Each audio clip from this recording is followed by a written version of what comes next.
Known for his heel, Achilles, the valiant figure of Greek mythology, was the son of the sea nymph Thetis and mortal Peleus.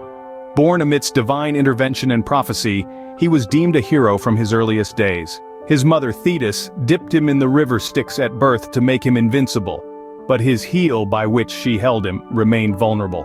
This Achilles' heel would later become his doom. However, a less-known fact is that Achilles had a brother, Neoptolemus. He too was an integral part of the Greek force in the Trojan War. Like his brother, Neoptolemus was known for his bravery and played a significant role in the legendary conflict of the Trojan War. Hermes, renowned as the messenger of the gods, had many intriguing characteristics that made him stand out among the divine. He was not only a shapeshifter, able to morph his form to suit various situations, but also a trickster, a god whose cunning and wit were as legendary as his speed. His penchant for mischief and espionage were well documented in the annals of Greek mythology. One of his earliest and most noteworthy tricks, one that truly established his reputation as a prankster among the deities, occurred when he was merely a newborn, a mere infant. He committed the audacious act of stealing Apollo's cattle, taking them right under the nose of the sun god himself. The Muses, the goddesses of inspiration, were 9 in total. These divine entities, each with her unique domain, inspired creativity and brilliance. From Calliope, known for her influence over epic poetry, to Clio, who presided over history, they touched every realm. However, some faded into obscurity like Urania, the starry-eyed muse of astronomy, and Terpsichore, the rhythmic muse of dance. The war between the Titans and the Olympians, known as the Titanomachy, lasted for 10 long years. This was an epical clash of raw power, a battle where the earth shook, skies darkened, and oceans roared. The Titans, ancient beings of immense strength, fought fiercely against the youthful energy of the Olympians. This titanic struggle saw gods pitted against their own ancestors, the stakes being nothing less than the dominion over the cosmos.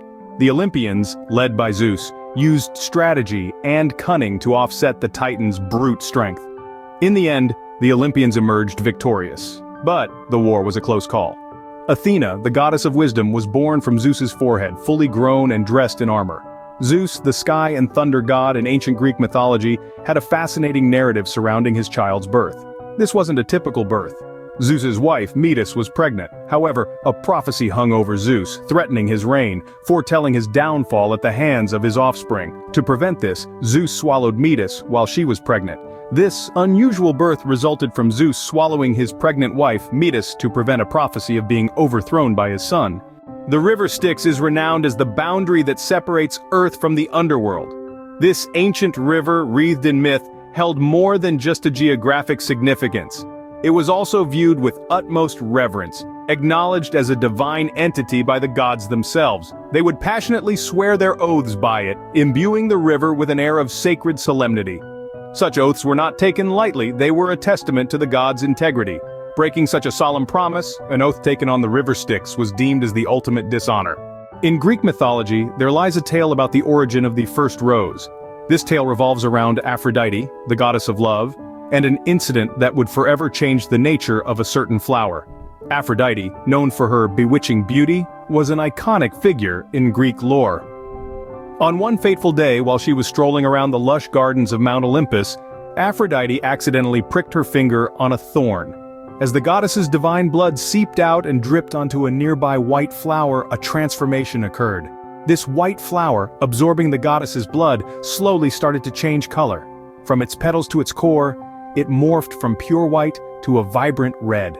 Thus, according to this captivating tale from Greek mythology, the first rose was created when Aphrodite, the goddess of love, was pricked by a thorn, and her blood stained a white flower red.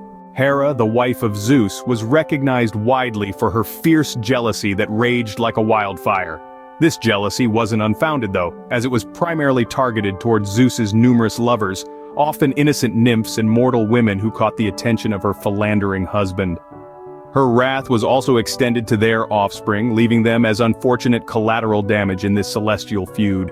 Consequently, this led to numerous tales and fables in the annals of Greek mythology. These stories, teeming with transformation, punishment, and exile, showcased Hera's profound wrath and the lengths she could go for retribution. The Moirai, often known as the Fates, were a trio of divine sisters who held sovereignty over the life of all beings. These three celestial beings were tasked with a critical responsibility pertaining to the course of life for every mortal and deity alike. Clotho, the youngest, spun the thread of life, initiating existence. Middle sister Lachesis took the thread and measured its length, defining the lifespan. The oldest, Atropos, wielded the shears and with a decisive snip, determined the exact moment of death for each individual. Poseidon, the god of the sea, was known for his volatile temper. This mighty deity wasn't merely esteemed for his role as the sea's ruler, but also feared for his formidable wrath, which had the power to shake the very foundations of the earth. His furious outbursts were said to cause the earth to tremble, manifesting as destructive earthquakes that could rend the ground asunder. Moreover, with a mere sweep of his trident, he could summon colossal waves to inundate vast expanses of land, condemning civilizations to a watery demise. His rage could also manifest as violent tempests at sea, turning serene waters into ship-swallowing maelstroms, leaving nothing but ruins in their wake. His acts were not just displays of unbridled fury, but a testament to his immense power and capricious disposition, a sign of his power and temperamental nature. Prometheus, the titan who gave fire to humanity, was subjected to a curse by the mighty Zeus as a consequence for his act of defiance. The act that we now celebrate as the gift of fire to mankind was perceived as an unforgivable transgression by the supreme god. Zeus, in his wrath, condemned the audacious to a unique and eternal torment. He was bound to a desolate rock in a remote corner of the world. An enormous eagle, the emblem of Zeus himself, was dispatched every day to engage in a gruesome feast. The eagle, with its sharp talons and beak, would tear into Prometheus's flesh and savagely devour his liver. Each evening, the mutilated titan would endure unimaginable agony as his liver regenerated, only to be eaten again the next day. The walls of the ancient city of Troy were said to be built by Poseidon and Apollo when they were disguised as mortals. The city, with its imposing walls, was a testament to the god's power and ingenuity. Legend had it that Poseidon, the god of the sea, and Apollo, the god of sun and music, were punished by Zeus and forced to serve the mortal king Laomedon for a year. During this time, they chose to express their divine abilities through architecture. This resulted in the formidable walls of Troy, a majestic creation that encapsulated the strength and prowess of two Olympian gods. The story of these walls is a tale that intertwines divinity and mortality, symbolizing a powerful blend of mythical and historical significance. Narcissus, known for his striking beauty, was a youth of exceptional allure and charm. Admired by all, his appearance was so captivating that even the nymphs of the forest were enchanted by his good looks. Yet Narcissus was not consumed by vanity. He lived a simple life, unaware of his stunning looks until one fateful day, he gazed upon his reflection in a tranquil pool of crystal-clear water. Mesmerized by the sight of his own beauty, he fell deeply in love with the image staring back at him. He spent his days and nights by the pool, entranced by his reflection, not eating, not sleeping, slowly withering away. Eventually his life ebbed away, leaving behind only a flower, a symbol of his beauty and sorrow. This flower was henceforth known as Narcissus. So there you have it, 25 lesser-known facts about Greek mythology. From divine disputes to celestial origins, these tales reveal the rich, multifaceted world of mystical lore. The narratives of deities and constellations, woven intricately, reflect the depth and mystery inherent in these tales. Yet there's always more to discover in this cosmic puzzle. Next time, journey on.